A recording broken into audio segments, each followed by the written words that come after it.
Do you remember by any chance the competition? Other guitar players? Yeah. Well, I do know that they tried out 24 other guitar players, Wow. and I was number 25. Yeah, that's nuts. Well, I remember walking into the hall and the two Brians thinking, "Oh God, here comes another one." Right? Oh geez, and he's American. What are we going to do with this guy? Right? Rock Dudes 36 is presented by PLANTRONICS. PLANTRONICS started in a garage in Santa Cruz, California, in USA. For 30 years they have developed several different headphones, and Rock Dudes is really proud that PLANTRONICS will sponsor us with the latest model Backbeat Pro 2. Backbeat Pro 2 is based on their award-winning Backbeat Pro, and the new design is mainly based on the feedback they received from the users. That means that Backbeat Pro 2 is 35% smaller in size and the weight is 15% less. Just like the previous model, the wireless listening time is 24 hours and have a 6 months standby, and works well as a hands-free as it has 2 built-in microphones. The active noise cancelling filter takes out the ambient noise while working or traveling.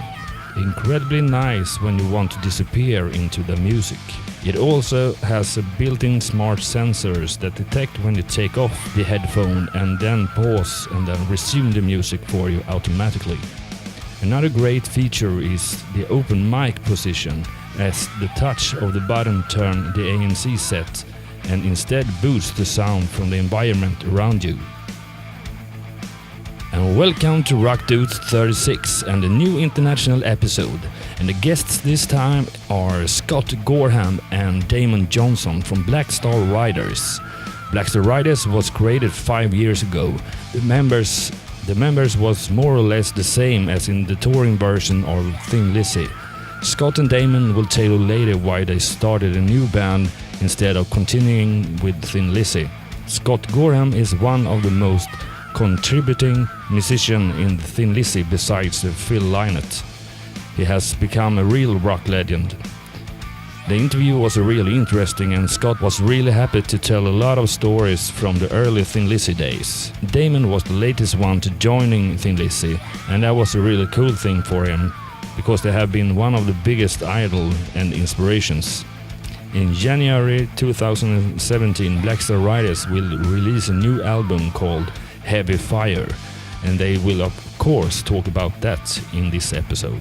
Black Star Riders and Thin Lizzy have been touring a lot during the years, and of course Scott and Damon will tell you several fun stories from the road. And Scott will also tell you when he actually met Jimi Hendrix one time back in the days. You can hear all of the stories in Rock Dudes 36. In the end of our shows we will present the music top list. Together with Scott and Damon we will present 15 songs. You will find the list on our Spotify profile and homepage rockdudes.se. Enough talking from my side. Let's start the interview with Scott and Damon. In the beginning of the interview we got some technical problem, but Scott was talking about him growing up in California and that he mostly listened to the English rock and roll bands. In the end of his teenage period, he got the opportunity to go to London and then see if he could create a music career there. So here we go. You say, so I would join that band. And then vice versa. You know, the drummer here, I don't know, I got this guy, right? So Bob would get in, right? So now we thought, well, maybe we can make this old trick work again, you know, and come over and join Supertramp. And that was a pretty good incentive. After I'd heard that cassette, I thought this is great incentive to actually get off my butt, get on an airplane, and get to England. Well, it took me a little too long to work up the money to actually get the plane ticket, and by the time I got there, Roger Hodgson had already decided he was going to play keyboards and guitar. So there I am in a foreign country, a lost little lamb in a big city, and no job. So that's why I came to England. But there were two pretty good reasons, really. Yeah, but how did you get to? Because You weren't there so long before you did the audition for the Thin Lizzy thing? Well, yeah, when you get your visa stamped, you get 6 months automatically, right? And I'd already been in London now for 5 months, so I had 30 days to go, and I was going back to LA with my tail between my legs, not doing anything, right? But I used to have a pub band, and I used to invite a lot of different musicians up on the stage just for a jam, really mainly so I could meet a lot of different guys, you know, and make a few musical friends. But one of the guys who used to come up all the time was this Irish guy. His name was Ruan O'Loughlin, who knew Phil. He knew the Lizzy management, and he knew that they were looking for another guitar player. And did I want him to put my name in to go down and have an audition? And I said, well, who is this band, right? He says, well, it's a group called Thin Lizzy. And I thought it was the dumbest name I'd ever heard. My first question was, what the hell is a Thin Lizzy? I don't get that, right? But yeah, I'll go down. And so, you know, I went down to the club where they were auditioning people. I was the only guy there that day. And the first guy to greet me was Phil himself. And I could tell at that moment that this was the guy you deal with. There was nobody else in that room. You dealt with this guy here. He had that big personality. He was a real commanding kind of character without being a real jerk about it, but he had that something there. So, and everybody referred to him. And he had Brian Robertson teach me this song, then that song, then this song. And I didn't know they were recording it at the time. I had no idea they were doing that. So I gave him my telephone number. And I couldn't really tell if I'd done well that day or not. You know, nobody was giving anything away. But at 10 o'clock that night, he called me up and said, hey, listen, we've been listening to the tapes, right? And at that point, I went, tapes? This has been recorded? Which is a good thing he didn't know about it, you know. And he said, you know, we've all been sitting around, and we really like what you do. And what do you say? Do you want to join Thin Lizzy?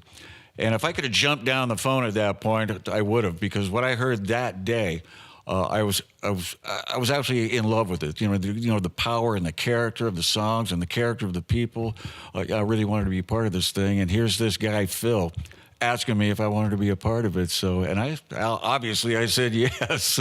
You still and have that was the start. Do you still have those tapes?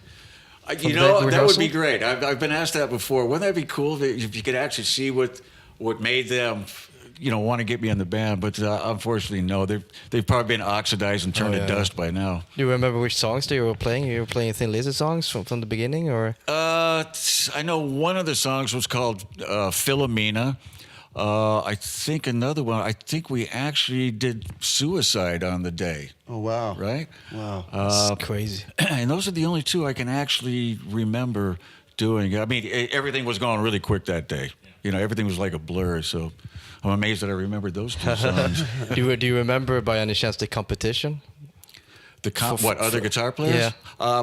Well, I do know that they tried out 24 other guitar players, wow. And I was number 25. Yeah, that's nuts. Well, I remember walking into the hall and the two Brians thinking, "Oh God, here comes another one." Right. Oh, geez, and he's American. What are we going to do with this guy, right? And he's got really long hair.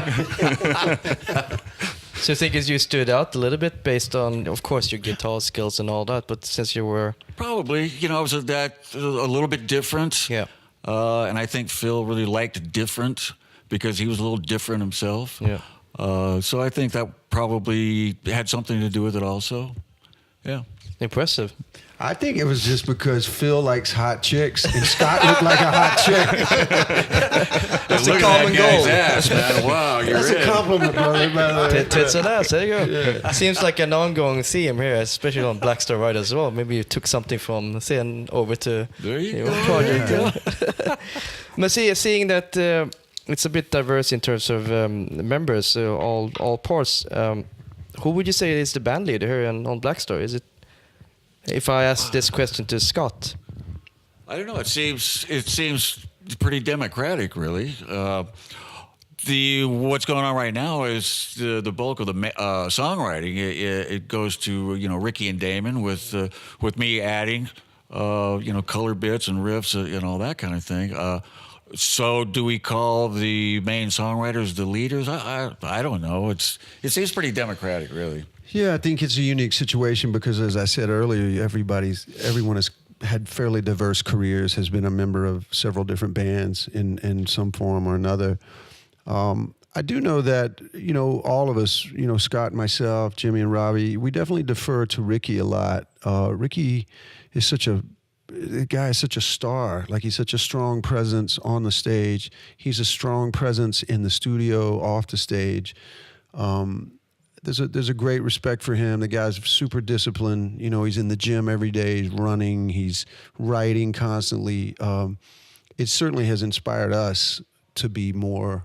I don't know that I've ever been this productive creatively, in any band I've been in before. So, but for the most part, yeah, man, we all get on great, and we've attempted anyway to have conference calls. We keep in touch and emails flying around, and it was great to get back together in Nashville, and because it'd been several months certainly since we'd seen Jimmy and Robbie.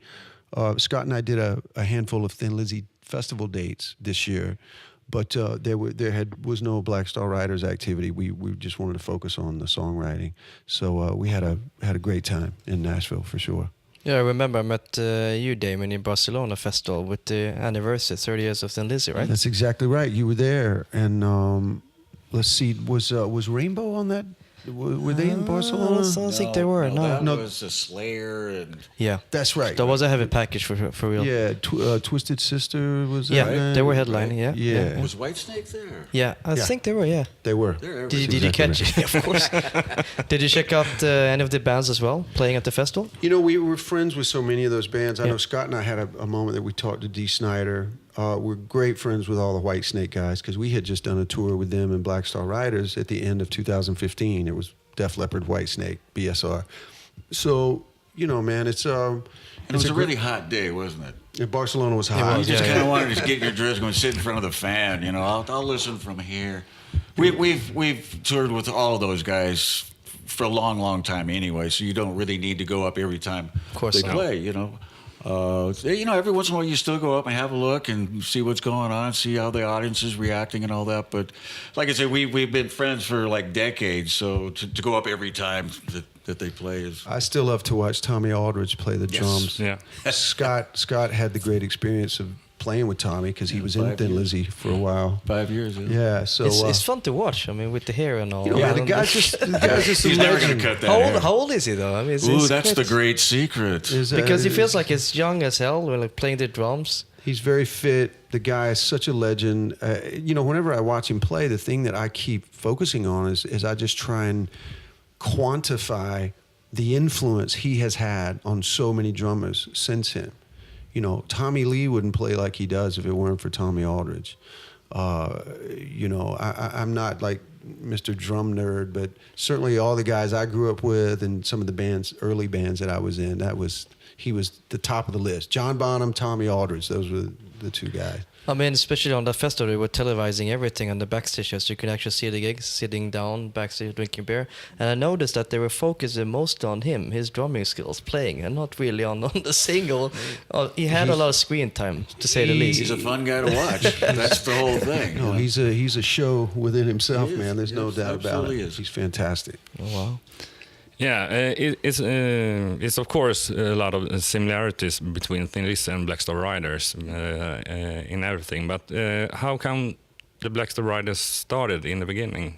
Was it? I have read something about that you wanted to create some new music and things like that. Yeah, well, for absolutely years, I'd be doing these interviews, when we were, Thin Lizzy.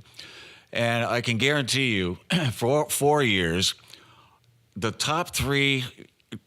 of the top three questions was, when are you going to write some new songs, and when are you going to make a new Thin Lizzy album? And I kind of never really wanted to do that, but I kept going, well, yeah, we're working on songs, and we're working on a schedule to put a new Thin Lizzy album out, not really wanting to do this. I never really thought in my heart it was the right thing to do anyway, right? And then our new management said, right, we've got to do a new album, a new Thin Lizzy album. And it's like, yipes. Okay, I've just backed myself into a corner here. And I'm going, okay, all right, okay, we'll do this. I'm going, I don't want to do this. I don't want to do this. And Ricky and Damon at the time, made noises like they wanted to. But finally, I couldn't take it any longer.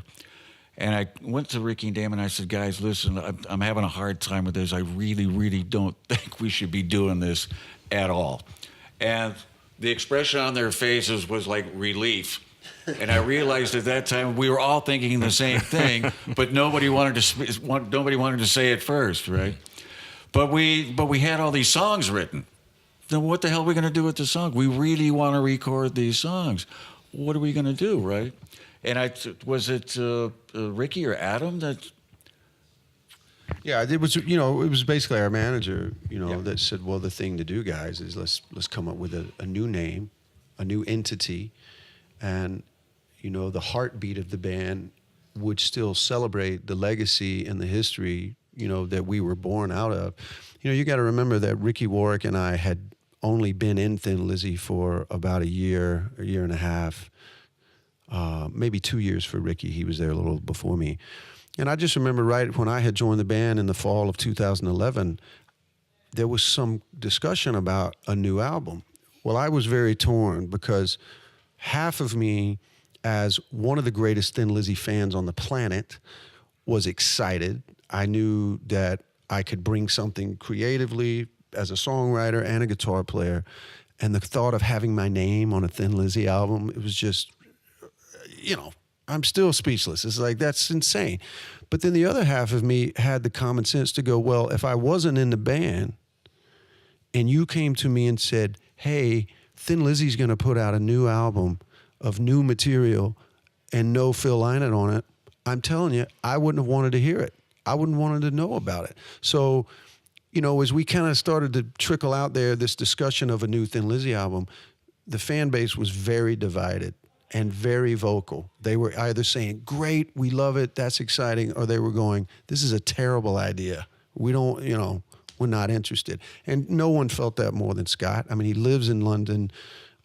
He's got friends and relationships from all these years of being a part of this iconic band. So it was indeed a relief the day that we went, we're going to do something different. That's not to say that the concept of starting a new band was not daunting. It is daunting. I remember saying, guys, no one has attempted to start more bands as a middle-aged musician than I have, which is a fact. I've been a part of some great projects that a lot of time was put into, some investment, attempts to get it off the ground and build an audience, and it's just tough. So the fact that we're sitting here talking to you guys 4 years later, we're on our third album. All three albums are quality, some great songs. We've got a diehard fan base. They've been so fantastic. They've been so supportive. The Thin Lizzy fan base has been fantastic and supportive. So it's almost like we're kind of celebrating this grand experiment that started with just some guys just trying to make some more music. That was all we wanted to do. And the fact that it's grown into this is exciting. It's an honor. I'm very, very grateful. But it is tough. I mean, you guys been productive 4 years, putting out 3 albums and a new one coming out in February, right? Heavy Fire. February 3rd, yeah. I mean, we were talking about this like it was 4 years ago, but man, you also in between recording these beautiful albums, you tour a lot as well with Black Star Riders. I mean, and it's tough, especially when you're coming up in a certain age and all that. But you're actually in competition with the younger guys, and you're actually pulling it off, which is cool. I love hearing that. Listen, brother, we love hearing that because sometimes we don't really have a sense of that. No.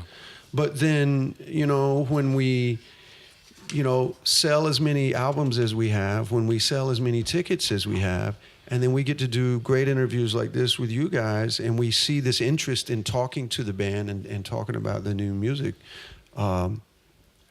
it kind of blows our minds. We're kind of like, wow, And we just use that word gratitude a lot. We're just really thankful, because, we want to be a band for the next 20 years and want to make We want to make 3 more albums in the next 4 years, you know, and we have the chemistry to do that. You know, everyone's really committed to being creative and putting in the work and putting in the time, and we love to perform. And other than the plane flights and bus rides, we love every aspect of touring. Yeah, if there was no such thing as airports, I would love every minute of it. What's the bad thing about that? Well, all the security and your ticket has been checked like 6 times before you even get on to the airplane. Lady, how did I get here without you checking my ticket 5 times already?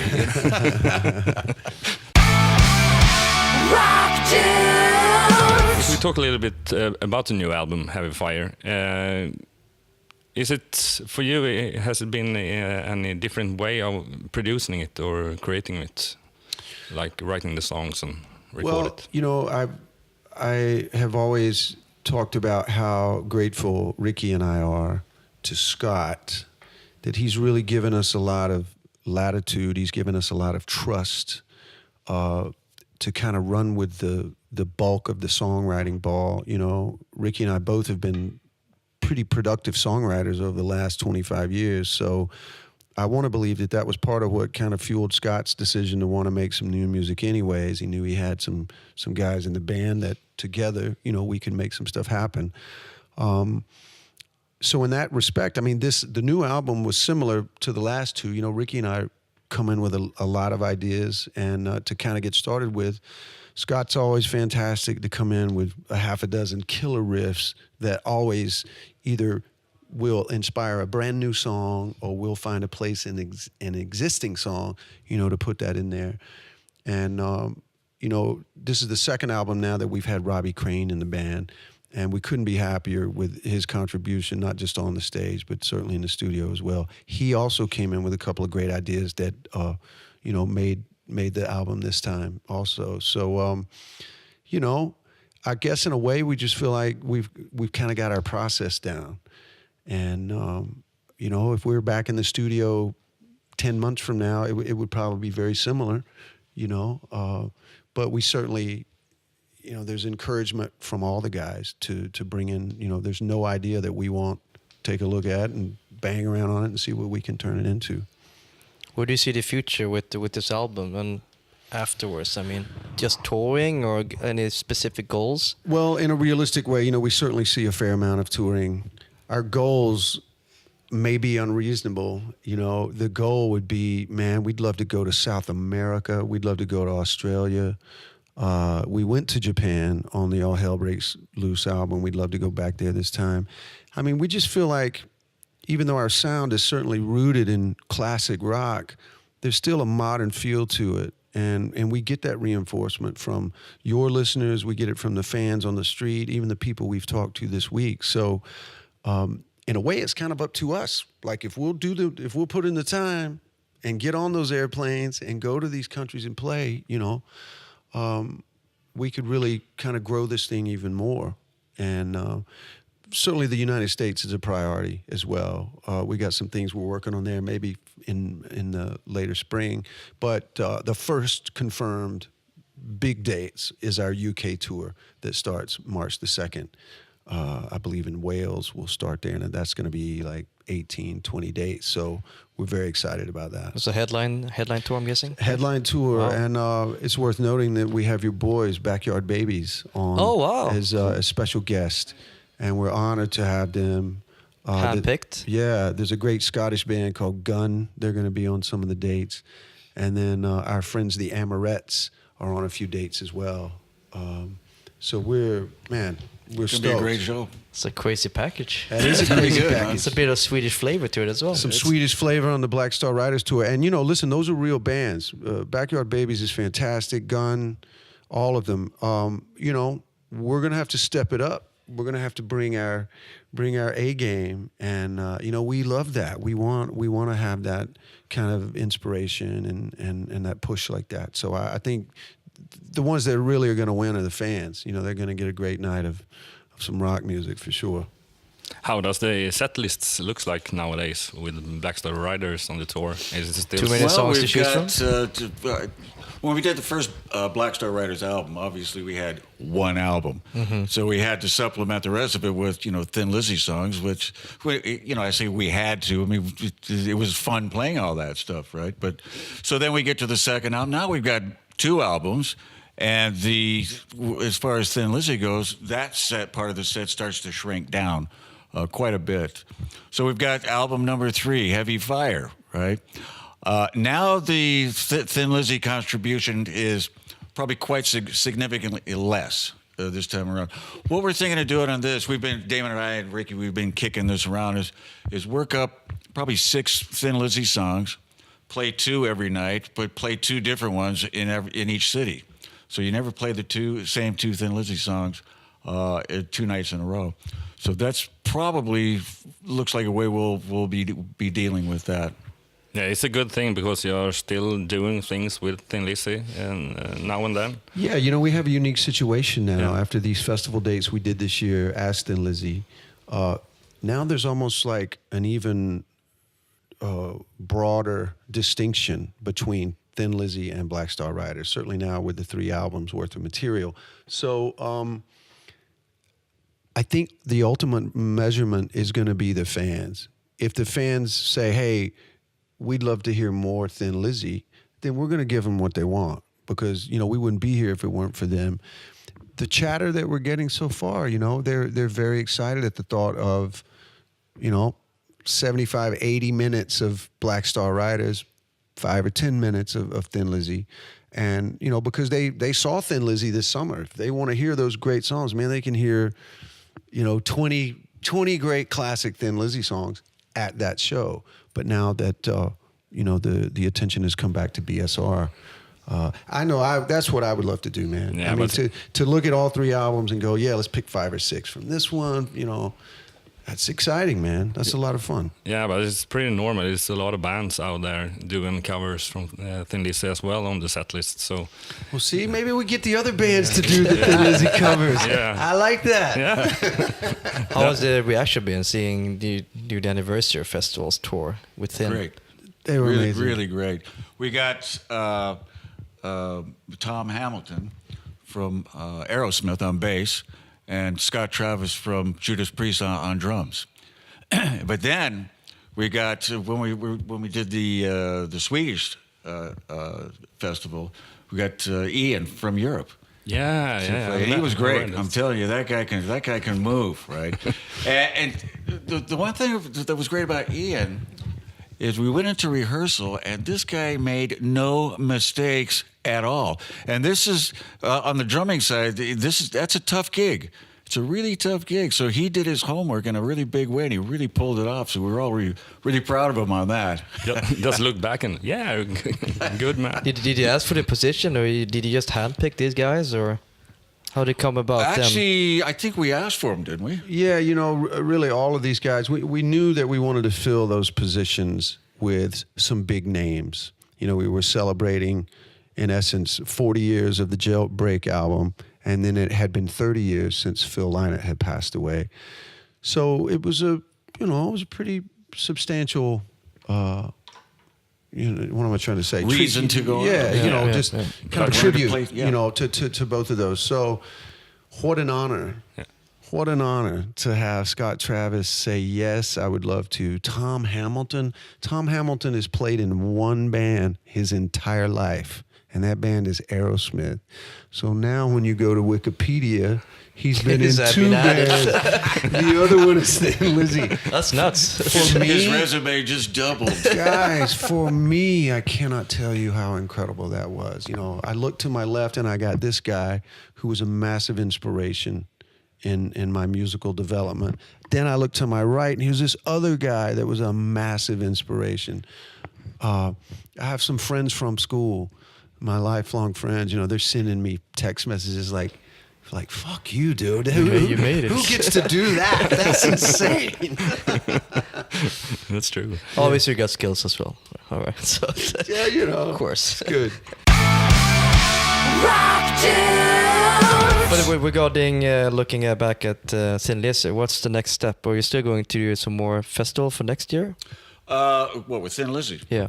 Well, no, our whole focus now is Black Star Riders all the way. We've got one show in January. That's Rock the Boat. Is that what it's called? Yeah, Rock Thin Lizzy date. Right. One thing is Rock the Boat, and that which takes off from Miami and then ends up in Mexico, and you're riding along with 4,000 or 5,000 supporters and all that. Wow. I think each band does 3 shows.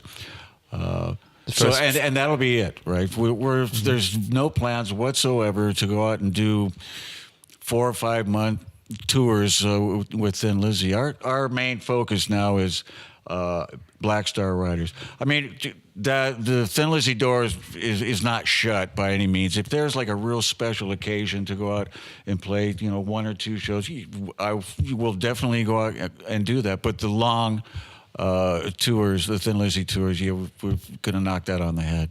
Next 10 years, 40 years anniversary. Maybe. 50. Yeah. Well, 50 for that, man. Yeah. Well, could do that. 50th anniversary of Jailbreak. I love it. You can push me out. Yeah. Come on, Scotty. You got it. I know you can do it. Let's do it. But you can feel the presence, especially on stage. You guys seems to have a lot of fun. We do. Well, it's like Damon was saying earlier. We're all great friends.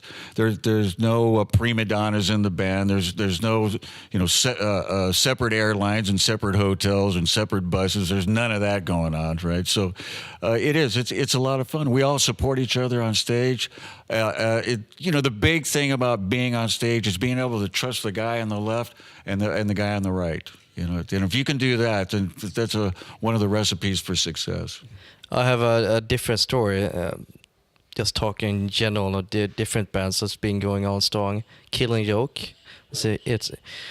They were here playing on a show on a Monday, I think it was, and I met the crew and everything. The funny thing that every member in the band had an assistant, which was funny as hell. Yeah, let's muddy the waters here. And also, there was a new crew in place, but didn't get along at all with the band. So it's like when you come to a certain, I wouldn't say age, but in your career, you're kind of used to everything, and it's a bit. I don't know what the purpose is getting assistant, but for you guys, it's a bit different. You seem like you have a modest crew going on and all that, and you manage. That's a great observation. I think one other thing that we all have in common is we all kind of come from working class, blue collar backgrounds.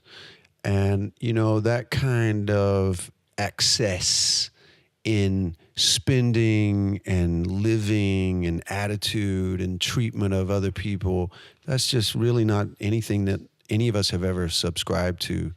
I couldn't dream of being on the road with a road crew that I didn't like or that I didn't respect. The whole thing is like a great group of people, that are there for a common goal. And we even try to spread that same attitude towards the bands that tour with us, like this spring in March, we want to give everybody tons of room on stage, as many lights as they want. And, we want it to be an experience for everyone on stage and off stage to enjoy. So, I don't foresee Thin Lizzy or Black Star Riders getting multiple assistants. I think Jimmy probably would like to have his own. Like a masseuse. Yeah, call my assistant. We'll set something up. We'll schedule a meeting. See you on the stage. Yeah. Let's get that conference call going here. But besides just in general music, which is a lot, and it's a common goal, do you have other interests as well? I know you mentioned that Rick was Sorry, do we have what? other interests as well, besides music? Well, Damon and I play golf. You do? Yeah, absolutely. I've been playing for probably over 30 years. So what's your handicap by now? Well, it's not as good as it was at one point. At one point, I was playing off around 8 handicap. But because of this guy over here, the guitar's gotten in the way of my golf swing, right? Sorry, bro. But 80 is actually quite good. I mean, It was, I was playing a lot at that point, and to get into single figures, you have to play a lot, right? So, and I don't play a lot anymore. So, I mean, if you but didn't still have, pretty good. I can still hit the ball. Come on. If you didn't have music as a career, would you think you would switch over to doing this instead? What, as a living? Yeah. Full-time Oh, golf. hell no. You see the way those guys hit the ball? Hell no. Yeah, Scott and I are pretty good. Those guys on tour, even the senior tour, they're incredible. They're gods, amazing. man. They can shape that ball like my wife makes a chicken salad. I mean, they can do anything they want with it. It's great. It is. Damon used to go out with Alice Cooper every single day, right? Yeah, I was going to say, man, you guys would be interested to know that the very first time I ever met Scott Gorham was on a golf course in 2006 with Alice Cooper in London. We were touring over there, and there's a mutual friend between Scott and I that arranged, for us to play golf together. And I'm so excited, to get to meet Scott. We had a great day. No idea whatsoever that this thing would evolve to what it has. And, I guess the cool thing from that day is that we exchanged email addresses, and because he wanted to hear some music and some things that I had been involved in. And, I thought he's just being nice. And so it turns out, man, I send him the stuff because I know what it's like, man. It's hard to listen to everything people give you when you're on the road. There's always an ulterior motive. Yeah, that's right, man. It's all right. Nothing's for free. There's no free lunch. Yeah, so I that was when I had just done my project, a great album called Slave to the System. Love it.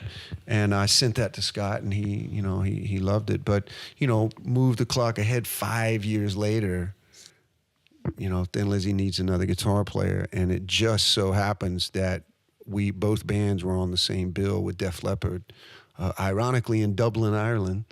And so it was some interesting timing, and they called me the next week and said, hey, we need somebody, and you're on the short list, is it something you're interested in? And it was a no-brainer, man. Well, so imagine if you weren't playing golf that day, how your life would ended up 5 years later, right? It's something, it's funny because we spoke to a guy a couple days ago that was saying, he goes, I don't play golf, I don't get golf, I don't want to know about golf. And we're like, fair enough, we understand that because we were the same way. But golf is such an incredible game. It's added a lot to our lives in many ways, but we can also add to that, man. It's added to my work, it's added to my career. Trust me, man. Alice Cooper and I spent way more time together on the golf course than we did on any stage anywhere. Much more golf. Yeah, he's pretty famous for of his golf playing around. He loves it, man. Yeah. Well, if he were here, he would tell you he traded a alcohol addiction for a golf addiction, and that is very, very true. He's addicted to golf. Who would you say is the better golfer? Alice. Okay, huh? Yeah, but like Scott said earlier, Scott's handicap got down to an 8 when he was playing every day. Alice has played every day for the last 40 years. Yeah. That's nuts. And I don't mean he plays Tuesday and Saturday. I mean he plays 6 days a week minimum. He'll play 7 if he can get it in there. That's crazy. It's crazy. No one does that. No. The pros. We met Phil Mickelson one time. Yeah. We met Phil. Alice and Phil have been friends for a long time. And Phil said to me, he goes, no one plays as much golf as Alice. Nobody on the tour, no one I know. Tiger Woods, nobody plays. Well, that's an addiction for you, right? Yeah. A healthy addiction, for sure. Yeah.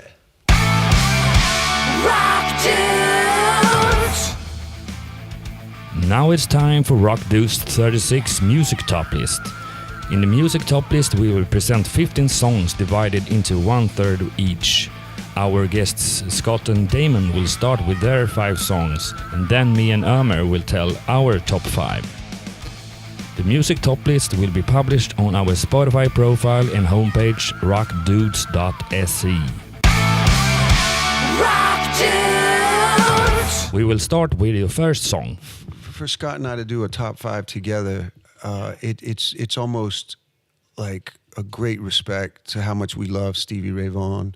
When that guy dropped that first record on the world, it's hard to really measure the impact that had, because if you think about what was happening in the mid to late 80s, everybody had a Floyd Rose on their homemade guitar, and they wanted to be Eddie Van Halen, and it's all the tapping, and which I was into it as well, very into it.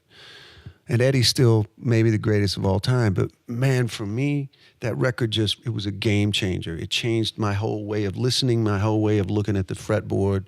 You know, I didn't grow up on Albert King and you know, BB and Albert Collins and guys like that. And Stevie was just... That boy had some feel and some tone. Great feel. Forget about it. And what will be your second song? Top 5 songs. Well, Texas Flood off of that debut album. That was the title track. We'd have to put some Beatles in there somewhere, Scotty. Yeah. But then again, you know, just a couple of months ago, you know, She Loves You came on the radio, and it transported me back to being 12 years old. I mean, it was like immediate. So I know it's not one of their greatest songs ever, you know, but it was one of those things in your life where there's those songs that immediately transport you back. You knew exactly where you were, like when Kennedy died or whatever. I remember sitting in my mom's car. She picked me up after school, and she had the radio on, and there it was. I said, "Who the hell? What is this? Listen to that sound."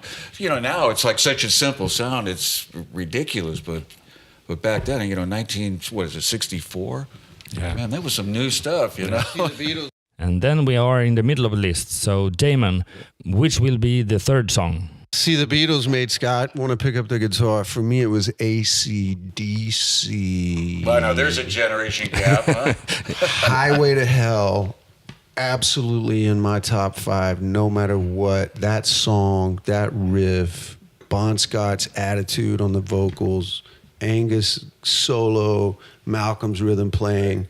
My 8-year-old daughter knows that Highway to Hell is one of the greatest songs of all time. I have to give it up to them. Okay, Scott, what will be your fourth song? It's got to be Jimi Hendrix, All Along the Watchtower for me. I know it's been used in a million commercials now and all that, but there's a reason for that. It's because it's such a killer song. And what it did for Jimmy, it showed all facets of his guitar playing. You've got the acoustic on there, you got the little chordy, beautiful leads going on, then the all-out lead happening, you know, it's the great backgrounds and all that. It's just a beautiful song. And I got to meet the guy. Oh, watch out, watch out. Boys, when is the last time you interviewed someone that met Jimi Hendrix? Never.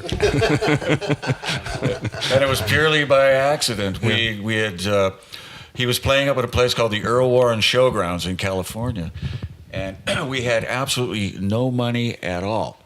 We had just enough gas to get to the Earl Warren Showgrounds, but forget about buying a ticket for 3 of us, right? So a buddy of mine had a scheme he came up with. You know, he opens the trunk of the car, pulls out this old rusted tool chest, opens it up, hands me a wrap of rusted wire, for God's sakes, hands my Bobby from Supertramp, hands him a broken flashlight.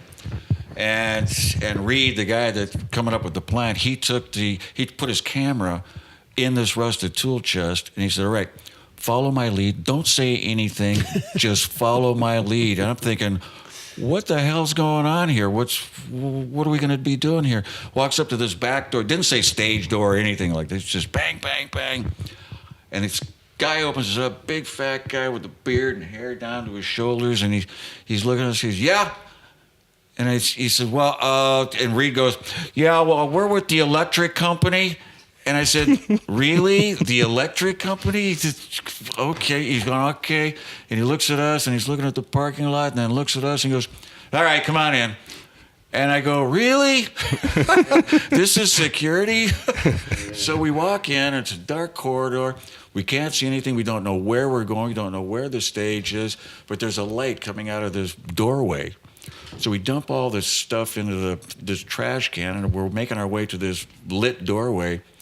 And I'm the first one in, and I round the corner, and there he is, leaning against the table, just kind of, I call it dry humping his guitar, just warming up, right? And I froze. I was 15 years old, and there's my hero right in front of me. Here's my shot, and I froze. Couldn't say a thing, right? And then Reed with the camera comes walking in and says, "Hey, Jimmy, how you doing? Can I take a picture of you?" Jimmy goes, "Yeah, sure, cool, man." And we sat there, and we talked with him for about 2 minutes, right? And I'm expecting security to come in and grab us and unceremoniously toss our ass out of there. Nothing happened. He took the picture, and he goes, "Okay, guys, I got to get ready." And shook all of our hands, and we walked out. right? And we made our way to the stage somehow. So. Life changed. True story. And now it's your last song. So Damon, which one have you chosen? Song number 5. I'll make it short and sweet. And I know Scott's going to agree with me because we talk about this band a lot, particularly as he and I play lots of harmony guitar stuff. I would say Whipping Post by the Allman Brothers. Oh, yeah. You know, a lot of times people ask me about, you know, being an American, how could I be so influenced by, you know, an iconic, you know, British band or English band like, you know, like Thin Lizzy. Irish band. UK, you get what I'm saying. There was some common ground there between, for me as a kid, between the harmonies that Scott and Brian Robertson were playing, and the harmonies that Dickie Betts and Duane Allman were playing. I heard the Allman Brothers everywhere. So when I first met Scott, we talked about the brothers, and without a doubt, man, Whipping Post is classic. Okay, now it's time for Irmer's top 5, and what I can see, the first song has something with the series Vikings. Is that right? Correct. This is the Norwegian band Vårdruna, and they've actually had a lot of music on the Viking TV series. So, and the band was here playing 3 shows on a row in Stockholm a couple of weeks ago, all sold out. So I had to pick a song because they're so good live. And also epic on the Viking TV series. So the song I picked out is Tyr. From Norway to US. And what band have you chosen from there? This is a hip-hop band, a tribe called Crest, the pioneers of hip-hop in the States. And they're back after, I don't know how many years. I don't know why they're back, but the album rocks, and I picked out the song The Space Program. So you should definitely check out this band if you're into hip-hop. Now for number 3, it was a band that was related to Daft Punk or something like that. Was that right? Exactly. Justice is back, and not Justice Timberlake, it's Justice. When the song is Fire. This is a French duo. It's like a modern Daft Punk kind of band. A lot of dance music. So listen to Fire. Okay, and so now for number 4, we go all the way down to New Zealand and see what's happening there. Exactly. How many New Zealand band do we actually know? So I had to pick out a band that needs some more cred, even though they've had a couple of hits. They're back with the new album, The Naked and Famous, with the song Higher. Last but not least, it's something from Sweden as well. Yeah, so this is going to be a bit different to all our international listeners. I'm going to highlight a Swedish artist, which is called Ida Redding from the West Coast, Gothenburg. She's kind of like a pop princess over there. Anyways, our international listeners will probably not get this because the lyrics is in Swedish. The song is Förlåt för alla sånger som jag sjungit om dig. So Jonas, your top 5 is actually one band we interviewed a couple of pods before, right? Yeah, that's right. It's the American band Hailstorm, and they have just released a new single, Still of the Night. And it's really Hailstorm. But it's more rough rock and roll. Back to that, and it's really good. So listen to it. And then we have some super heavy modern metal Trivium. Yeah, really metcore or core metal or what you call it, Trivium. They have newly released a new album, Ember to Inferno, AB Initio. And I picked the song Lake of Fire, and it's really Trivium, but it's a melodic intro, really cool, and then it blows out to really heavy Trivium song. So Lake of Fire. The third band is a Swedish one, Electro Rock, which I've never heard before though, but you should probably explain what it is. Yeah, it's not a band, it's a one-man band, because he's a music producer and coming from Jönköping in Sweden, and he lives here in Stockholm right now, and he writes everything from pop to rock to hard rock. But the thing, when I started to listen to him for a couple of years ago, it was more or less just hard rock. Now he has released a new single, Get a Name, and it's more of a combination of electro and rock. So tune in get a name. So time for some Finnish glam. Yeah, glam rock. Santa Cruz. It's a really good party band and has been here to Sweden and supported like Mustache and things like that. And they have released a new single, Drag Me Down. Yeah, and it's a really core focus to the glam rock. So it's really good. So listen to Drag Me Down. And the last song is Guns N' Roses. Guns N' Roses. And why that? And I just picked the song Sweet Child of Mine from the Appetite for Destruction. And it's not a new song, no. But the news is that they are going to Sweden next summer for a gig in Friends Arena on the 29th of June. So yeah, be there, be square.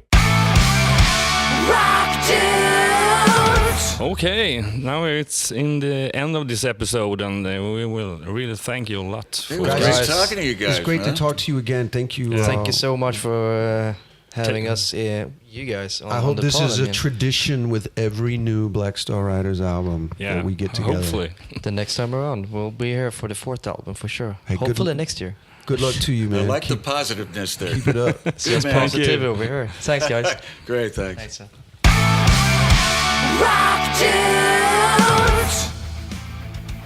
Thank you for listening to Rock Dudes 36, where our guests Scott Gorham and Damon Johnson from Black Star Riders to tell us all about their experiences and all the stories about touring and more. The music top list that was in the end of the show will be published through our Spotify profile and homepage rockdudes.se. And don't forget to follow us on our social media network as Facebook, Instagram, YouTube and Twitter. Search for Rockdudespodden. Please write some comments about this episode or what you're thinking about this podcast and which guests you want to be in our future episodes of Rock Dudes. We will of course thank our sponsor PLANTRONICS and their newest headphone model Backbeat Pro 2.